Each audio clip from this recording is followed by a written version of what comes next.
जो महिला खाना बनाने के बाद गैस चूल्हे को धोती है वो मेरी बात को थोड़ा गौर से सुन ले, क्योंकि कहीं ये आपकी छोटी सी गलती आपके घर के लिए विनाशकारी ना सिद्ध हो जाए। देखिए दोस्तों, कई घरों में ऐसा पाया जाता है कि जब किचन में महिलाएं खाना बनाती है तो खाना बनाने के तुरंत बाद ही वह गैस चूल्हे को धोने लग जाती हैं। लेकिन शास्त्रों के अनुसार क्या ये सही है या फिर बिल्कुल ही गलत? आज की इस वीडियो में मैं आप सभी को बड़े ही साधारण भाषा में समझाने की पूरी कोशिश करूंगी, इसलिए 5 मिनट का समय निकालकर इस वीडियो को बड़े ही ध्यान से सुन लीजिए। देखिए, शास्त्रों में लिखा हुआ है कि हर व्यक्ति के घर के जो चूल्हा होता है वो उससे कुछ न कुछ जरूर ही कहता है। जी हाँ दोस्तों, आज की वीडियो में ये जो विशेष जानकारी मैं आप सभी के लिए लेकर आई हूँ, ये गरुड़ पुराण के आधार पर लेकर आई हूँ। और दोस्तों, हमारे हिंदू सनातन धर्म में कहा गया है कि गरुड़ पुराण जो है, जो ग्रंथ है, वो बिल्कुल भी साधारण ग्रंथ नहीं है। इस पुराण में हमारी जिंदगी से संबंधित कई छोटी छोटी बातों को बड़े ही विस्तार से समझाया गया है। देखिए दोस्तों, हर घर का जो सबसे पवित्र और सबसे मुख्य स्थान होता है वो किचन यानी कि रसोई घर ही तो होता है, लेकिन उस रसोई घर में जो चूल्हा होता है वो उससे भी ज्यादा सुख शांति और सीधा हमारे जीवन पर असर डालता है। यानी कि घर की सुख शांति, वास्तु, पितृ, सब कुछ चीजों का साधन जो है, जो सीधा संबंध है, वो हमारे घर का चूल्हा होता है। इस वीडियो में हम जानेंगे कि खाना बनाने के बाद गैस चूल्हा धोना चाहिए या फिर उस समय ना धोएं, किस दिन हमें गैस चूल्हा जरूर धोना चाहिए और चूल्हे की साफ सफाई कैसे करनी चाहिए। साथ ही हम ऐसा क्या करें कि हमारे जो घर का चूल्हा है वो हमेशा पवित्र बना रहे। तो चलिए दोस्तों, इस वीडियो को शुरू करती हूँ, लेकिन सबसे पहले आपसे एक निवेदन, रिक्वेस्ट रहेगी मेरी कि माँ लक्ष्मी की इस वीडियो को लाइक कर दीजिए। साथ ही माँ लक्ष्मी की असीम कृपा की प्राप्ति के लिए कमेंट सेक्शन में जय माँ लक्ष्मी लिखने के साथ साथ ही अपनी मनोकामना को प्रेजेंट टेंस में जरूर लिखिए। जब आप प्रेजेंट टेंस में कोई भी मनोकामना को मैनिफेस्ट करते हैं यानी कि लिखते हैं या बोलते हैं, तो वो आपकी जो मनोकामना है वो पूर्ण होने के चांसेस 1000 गुना से ज्यादा बढ़ जाते हैं।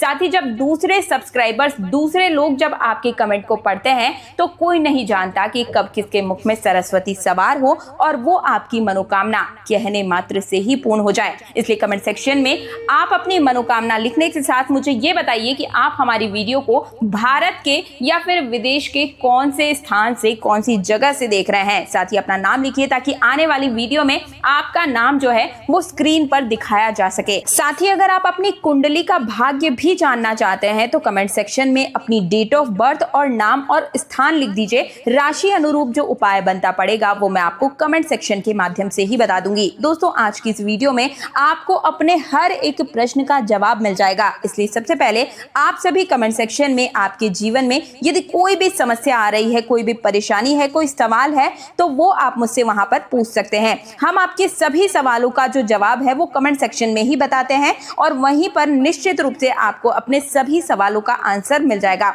अब दोस्तों देखिए, हमारा जो शास्त्र है वो क्या कहता है कि घर में जो चूल्हा होता है वो दोस्तों, चूल्हा सिर्फ खाना बनाने की वस्तु नहीं है, बल्कि ये हमारे पूरे परिवार में सुख, समृद्धि, सेहत और मानसिक शांति का मूल आधार होता है। दोस्तों, ये घर के अग्नि कुंड की तरह होता है जहां देवताओं का वास माना जाता है।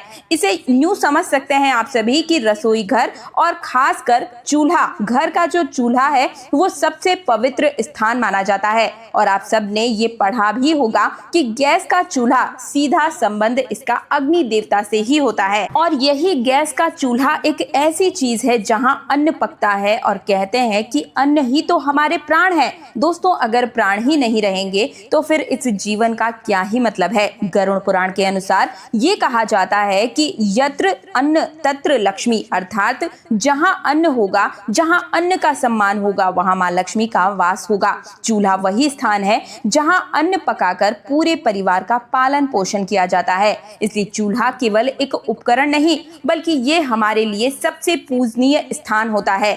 चूल्हा एक ऐसा स्थान है जिस पर हम अपने घर की रोटी पकाते हैं और घर की स्त्री ही घर के सदस्यों के लिए बहुत ही असर डालती है। चूल्हा साफ है तो घर में देवी लक्ष्मी टिकती है और चूल्हा गंदा है तो फिर वहां से लक्ष्मी जो है तुरंत ही चली जाती है। टूटा फूटा, काला पड़ा हुआ या कैसा भी अगर आपके घर में चूल्हा है तो वो बिल्कुल ही अशुद्ध माना जाता है। अन्न की अशुद्धि से बीमारी, कलेश, धन की कमी, धन की हानि होती है, स्त्री के जीवन में दुख आते हैं। दोस्तों, गरुड़ पुराण के अनुसार ये भी कहा जाता है कि कई महिलाएं आज तक उन्हें पता ही नहीं है कि गैस का चूल्हा जो है वो एक पारंपरिक चूल्हा अग्निदेव से जुड़ा हुआ है। दोस्तों, अग्निदेव को वेदों में देवताओं का मुख्य स्थान प्राप्त है। किसी भी पूजा में अग्नि के बिना वो पूजा संपूर्ण ही नहीं मानी जाती है। यही वो द्वार है, यही वो यज्ञ के द्वार है जो सभी देवताओं तक अन्न की आहुति पहुंचाते हैं। इसलिए चूल्हे को घरेलू यज्ञ कुंड भी माना जाता है। देखिए दोस्तों, अग्नि क्या होती है, सबसे पहले ये समझिए। जब पुराने जमाने में लोगों को देवताओं को भोग लगाना होता था, या फिर यूं समझिए कि आज के समय में भी जब हम देवी देवताओं को भोग लगाते हैं तो अग्नि में वो भोग चढ़ाते हैं। तो इसी प्रकार से जब हर बार कोई स्त्री चूल्हा जलाती है तो वो जाने अनजाने में एक यज्ञ प्रारंभ करती है। जी हाँ दोस्तों, कहते हैं कि घर का चूल्हा सब चीज पर महत्वपूर्ण असर डालता है। और ये भी कहा गया है कि गरुड़ पुराण और धर्मशास्त्र के अनुसार महिला और चूल्हे का संबंध बहुत ही घनिष्ठ होता है, क्योंकि चूल्हे के ऊपर महिलाएं ही खाना बनाती है। और महिलाओं का दूसरा घर किसे कहते हैं? रसोई घर को कहते हैं। किचन में जो चूल्हा रखा होता है जब महिला के सबसे समीप होता है, और चूल्हा घर की स्त्री के भाग्य से बिल्कुल जुड़ा हुआ सीधा संबंध रखता है। चूल्हा घर की स्त्री की बीमारी, कलेश, कंगाली, वास्तु दोष और पितृ दोष तक, यहाँ तक संपूर्ण दोषों से जुड़ा हुआ होता है।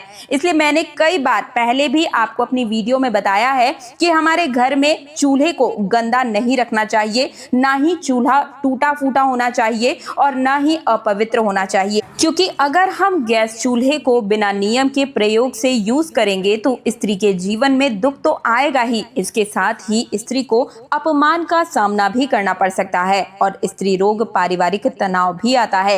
इसलिए गैस चूल्हे को उपयोग करने से पहले हमारे शास्त्रों के कुछ कठोर नियम भी बताए गए हैं और उनका पालन करना बहुत जरूरी होता है। हमारे घर में चूल्हे की जो हालत होती है वही स्त्री की मानसिक और पारिवारिक संतुलन को बनाकर रखने का कार्य करता है।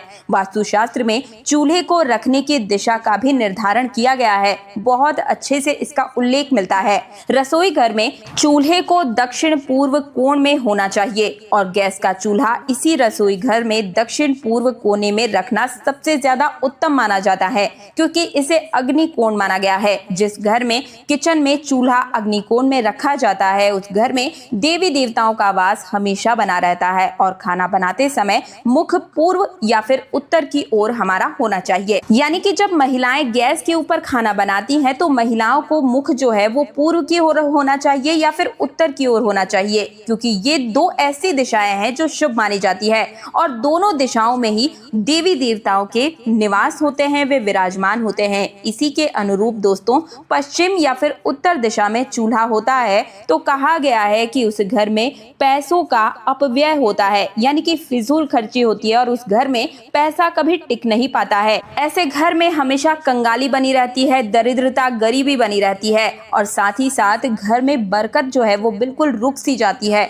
घर की सुख शांति किसी भी चीज पर पूर्ण रूप से निर्भर करती है तो वो है गैस का चूल्हा। वहीं अगर घर के दक्षिण या फिर नेतृत्व कोण में अगर आपका चूल्हा है तो बीमारियां और दुर्घटना बढ़ती हैं। यानी कि देखिए दोस्तों, जब कई बार हमारे घर में किसी व्यक्ति के जीवन में तनाव आता है या उसकी तबीयत बिगड़ती है, अचानक से उतार चढ़ाव जीवन में आता है या कर्ज बढ़ने लगता है, परेशानियां बढ़ने लगती है, तो इसका कहीं ना कहीं कारण हमारे ग्रहों से जुड़ा हुआ होता है और कुछ ऐसी छोटी छोटी सी हमारी गलतियां होती है जिनके वजह से ये ग्रहों का असर हमारे ऊपर हावी होने लगता है। घर का चूल्हा भी इन्हीं में महत्वपूर्ण असर डालता है। इसी तरह कहा जाता है कि घर के ईशान कोण में चूल्हा रखने से परिवार में कलेश होने लगते हैं, परिवार में लोगों में आपस में बनती नहीं है, परिवार टूटने लगता है दोस्तों, जिससे कि घर में बर्बादी होती है, मानसिक तनाव और जो है वो सम्मान की कमी होने लगती है और घर में अशुभ शक्तियां प्रवेश करने लगती है। जब घर में अशुभ शक्तियां, नकारात्मक शक्तियां आने लगती है तो फिर परिवार में कंगाली का होना बिल्कुल ही सुनिश्चित हो जाता है। परिवार की उम्मीदें टूटने लगती है, परिवार बर्बादी की कगार पर आ जाता है। इसलिए घर में ईशान कोण में हमें कभी भी चूल्हा नहीं रखना चाहिए। महिलाएं विशेषकर ध्यान रखें, क्योंकि महिलाएं ही किचन में सबसे ज्यादा जाती हैं। तो आप सभी इस वीडियो को पूरा ध्यान से देखें, और अगर कोई पुरुष इस वीडियो को देख रहे हैं तो आप सब भी अपने घर की जितनी भी महिलाएं हैं, आपके पड़ोसी हैं, रिश्तेदार हैं, व्हाट्सएप, फेसबुक, हर जगह इस वीडियो को ज्यादा से ज्यादा शेयर जरूर ही कर दीजिएगा, क्योंकि आपका छोटा सा शेयर शायद किसी के कष्टों से उसे मुक्ति दिला सकता है और ऐसे में आपको भी पुण्य की प्राप्ति होती है। तो चलिए वापस से अपने टॉपिक पर आते हैं।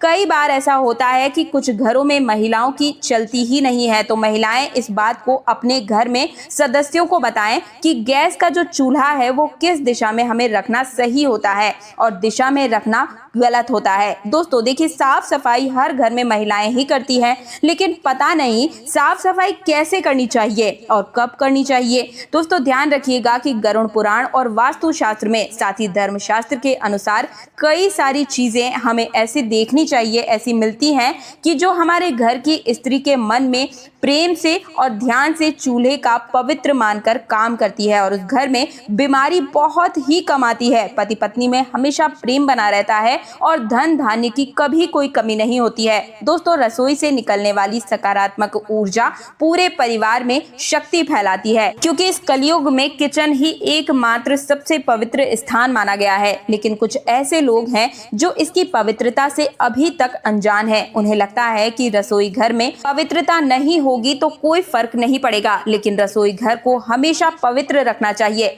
देखिए, गैस का चूल्हे को साफ सफाई करने से हमारे शास्त्रों के कुछ नियम बताए गए हैं, यानी कि सुबह के सूर्योदय के बाद में चूल्हा जलाएं, या फिर कभी भी महिलाएं ध्यान रखें कि आधी रात को चूल्हा हमें नहीं जलाना चाहिए। आधी रात को चूल्हा जलाने से अग्नि देवता का अपमान होता है। चूल्हे को जलाने से पहले आप हल्दी पानी का या फिर गौमूत्र से हाथ छूकर प्रणाम अवश्य करें। हो सके तो वहां एक लाल रंग का पुष्प भी रख दें, यानी कि अगर आपके घर में गंगा जल है तो महिलाएं गंगा जल से चूल्हे को छिड़क कर उसे पवित्र कर लें और उसके बाद ही जो अग्नि को आपको जलाना है और फिर आपके घर का, पूरे परिवार का खाना पकाना है। अगर आप ये कार्य रोज नहीं कर सकते तो कम से कम सप्ताह में एक बार नियम अपना लीजिए और चूल्हा साफ होने के बाद खाना आपको अवश्य पकाना चाहिए, यानी कि बिना चूल्हा साफ किए हमें खाना नहीं पकाना चाहिए। दोस्तों सप्ताह में एक बार विशेष रूप से साफ सफाई करें, क्योंकि देखिए गैस चूल्हे पर केवल अग्निदेव ही नहीं बल्कि गैस के चूल्हे पर माँ अन्नपूर्णा,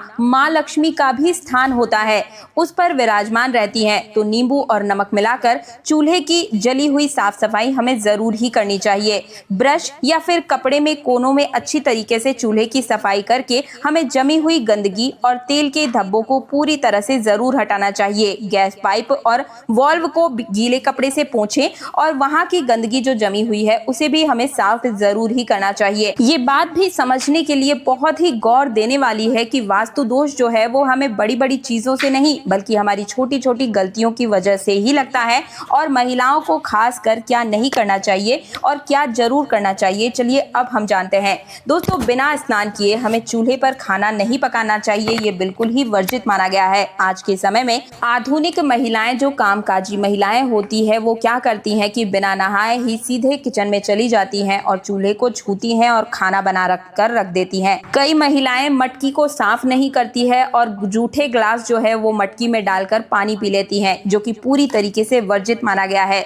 देखिए, महिलाएं बिना नहाए किचन में जाती हैं तो उससे किचन की जो ऊर्जा है वो अशुद्ध हो जाती है और महिलाएं अन्य दोषी बन जाती है। और जब अन्न का दोष लगता है तो किचन में खाने की कमी पड़ने लगती है। किचन के डिब्बे हमेशा खाली रहते हैं, ऐसे घर में अन्न की कमी रहती है और माँ लक्ष्मी ऐसे घर में कभी भी प्रवेश नहीं करती है। रसोई घर में जितने भी डब्बे हैं, जिनमें भी मसाले हैं, वो हमेशा भरे हुए होने चाहिए। हमें कभी भी रसोई घर में खाली डिब्बा नहीं रखना चाहिए। इसलिए हमेशा कोशिश करें कि बिना स्नान के आप चूल्हे पर खाना ना बनाएं और रात को गंदा चूल्हा छोड़ना, हमारी सभी महिलाओं की जो आदत है उसे आप बिल्कुल ही छोड़ दीजिए। रात को खाना बनाने के बाद चूल्हे को हमें गंदा नहीं छोड़ना चाहिए। हमें खाना बनाने के तुरंत बाद ही जो चूल्हा है उसे साफ कर लेना चाहिए, क्योंकि इससे घर में कलेश बढ़ते हैं।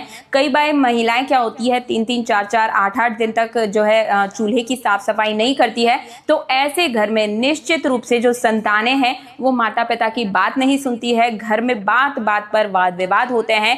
बच्चे जो होते हैं माता पिता का सम्मान नहीं करते हैं, हर बात पे झगड़े होने प्रारंभ हो जाते हैं। ऐसे घर में कभी कोई सुख शांति नहीं आती है। तो कोशिश कीजिए कि आप जो चूल्हा है उसे तुरंत उसी समय साफ कर दीजिए। कई सारी ऐसी महिलाएं हैं जो बाहर नौकरी करती हैं या फिर कई महिलाएं आलस की वजह से साफ सफाई नहीं कर पाती हैं, तो आपसे निवेदन है कि आप हर रोज रात के समय में चूल्हे को साफ करके ही सोएं और कोशिश करें कि एक बार जब आपने खाना बना लिया उसके बाद अग्नि देवता को प्रणाम करके ही रसोई घर से बाहर निकलें और आधी रात में कोशिश करें कि चूल्हा हमें ना जलाना पड़े, क्योंकि इससे अग्नि देवता का अपमान होता है। साथ ही कोशिश करें कि हमें चूल्हे के ऊपर कभी भी मांस भी नहीं पकाना चाहिए। देखिए, अगर हम किसी प्राणी को मार कर काट कर खाते हैं तो ये सबसे बड़ा अधर्म होता है और जिसे आप चूल्हे पर यानी कि अग्नि देवता को समर्पित कर रहे हैं, तो इससे बड़ा तो कोई भी दोष माना ही नहीं गया है। आप देख रहे हैं कि इस कलयुग में किस प्रकार से व्यक्तियों का जीवन समाप्त हो रहा है और कहीं ना कहीं ये हमारे ही कर्मों का नतीजा होता है। तो कोशिश करें कि हमारे जीवन में जो अब तक हम छोटी छोटी गलतियां करते आ रहे थे उनसे हमें बचना है और जो गलतियां अब आगे हो चुकी है उनकी क्षमा भगवान से मांग लेनी है और इन गलतियों को करना हमें बिल्कुल ही छोड़ देना है, क्योंकि इससे ही वास्तु के दोष लगते हैं, ग्रहों के दोष लगते हैं और जाने अनजाने में हम अपने लिए ही काल का एक स्वरूप पैदा कर देते हैं। तो ये थी आज की संपूर्ण जानकारी। इस वीडियो को ज्यादा से ज्यादा हर एक महिला, हर एक पुरुष, हर एक स्त्री और सभी समाज में हर एक जगह पर ज्यादा से ज्यादा शेयर अवश्य कीजिए। आपका छोटा सा शेयर शायद किसी के कष्टों से उसे मुक्ति दिला सकता है। साथ ही मां लक्ष्मी की इस वीडियो को लाइक करके चैनल तीज त्योहार और धर्म को सब्सक्राइब कीजिए। साथ ही पास वाला बेल आइकन प्रेस करना बिल्कुल भी मत भूलिएगा। मिलती हूँ एक और नई वीडियो में आप सभी के लिए। तब तक के लिए जय श्री राम, जय जय हनुमान।